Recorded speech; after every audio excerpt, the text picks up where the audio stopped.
Hartlik goeiemôre en baie welkom by RSG Landbou. My naam is Eloise Pretorius en hierdie program word moontlik gemaak deur die Wes-Kaapse Departement van Landbou. Dis Vrydag die 13de Maart 2026 en dis vir my heerlik om op hierdie somersoggend by jou aan te sluit met lekker landbounuus. 'n Onlangse uitspraak in die Wes-Kaapse Hooggeregshof las dat produsente slegs sekere beperkte landboumiddels mag aankoop en aanwend sonder om as plaagbeheeroperateurs of PCO's geregistreer te wees. Dit plaas die kollig op verantwoordelikheid in die landbouwaardeketting. Ons gesels hieroor met Stefan van Dijk, nasionale verhoudingsbestuurder van Intelligrow. Ek vra eers uit oor sy pad tot hier. Bekom rekeningkunde op die pik. Ja nee, en so het ou maar so 'n bietjie rondgegaan, by Melens gewerk. Ek was by Brennelmils in Pretoria, ek was by TWK in Piet Retief gewees, ek was by Suidwes Landbou in Leeudoringstad. En ja, toe kry ek weer die geleentheid om terug te kom hier. Ek kom van Botawil af en ek het hier groot geword. Ek kry ook die geleentheid om weer terug te kom hierdie kant toe. So toe vat ek dit. Man, Eloise, ek het soos ek gesê het, ek het groot geword in Botawil, in die hart van die mieliedriehoek in Suid-Afrika en daar het ek al besef dat landbou krities is vir die voortbestaan van die Suid-Afrikaanse, ekonomie eintlik. En tog is landbou nie onlosmaaklik deel van verantwoordbaarheid nie. Daar is soveel dinge wat kan skeefloop en wat jy aan moet dink.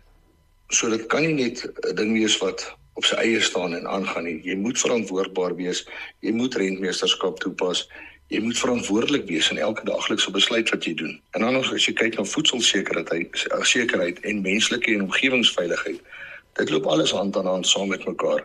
So dis hoekom ek sê landbou kan nie op sy eie net staan nie. Dit is tog deel van die totale waardeketting om nakoming en goeie rentmeesterskap toe te pas.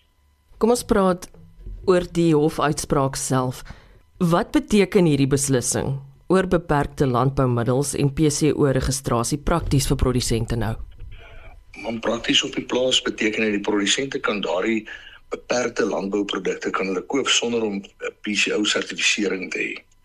Dit bly egter gevaarlike produkte en volgens wetgewing moet dit steeds korrek gestoor, verkoop en gebruik word. Die wetgewing verander, maar die verantwoordelikheid bly die konstante hierso.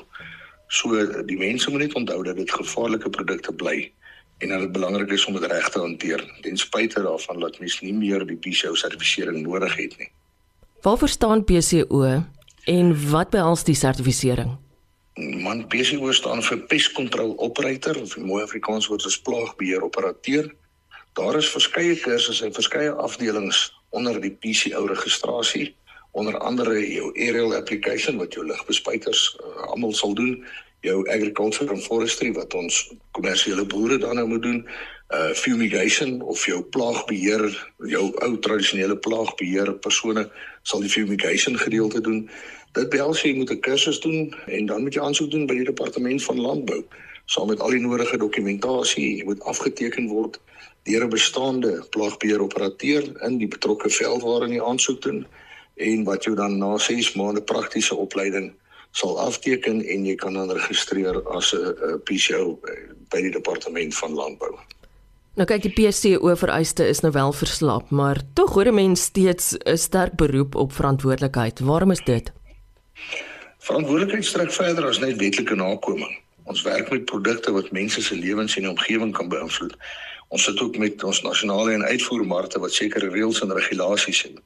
So verantwoordelike produkgebruik bly dus die professionele en morele verantwoordelikheid van elke produsent.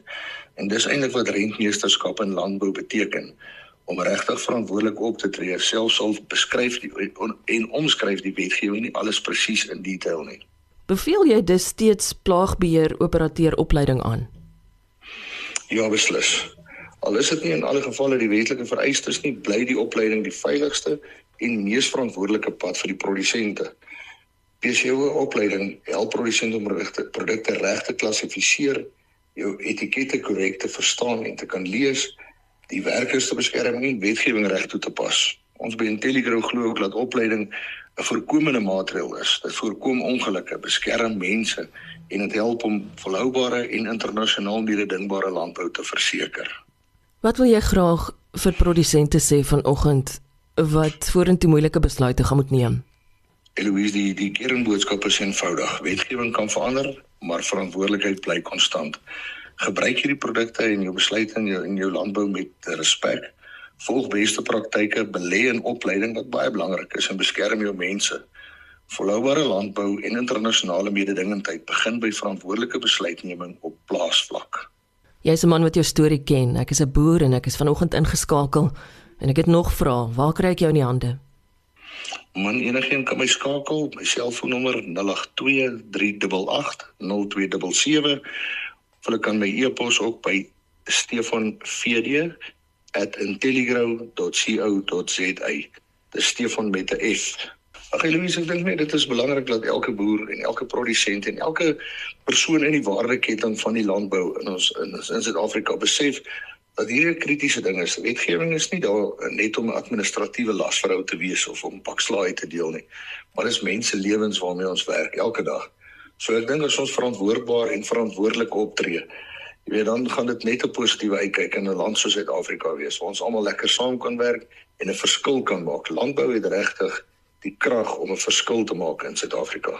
Dit dan Stefan van Dijk, nasionale verhoudingsbestuurder van Intelligrow.